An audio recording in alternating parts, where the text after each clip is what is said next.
Kura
here.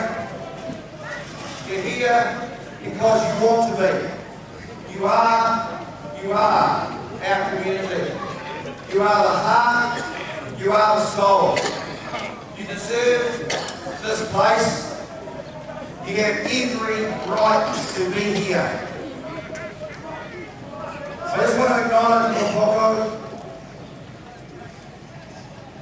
I don't know, folks, I've been to quite a number of occasions with the people of Mapoko. I'm going to say to you today, I saw you at your best. Today.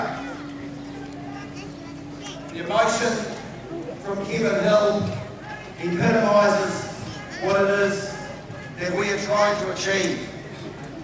I mentioned it last night and I'm going to say it again.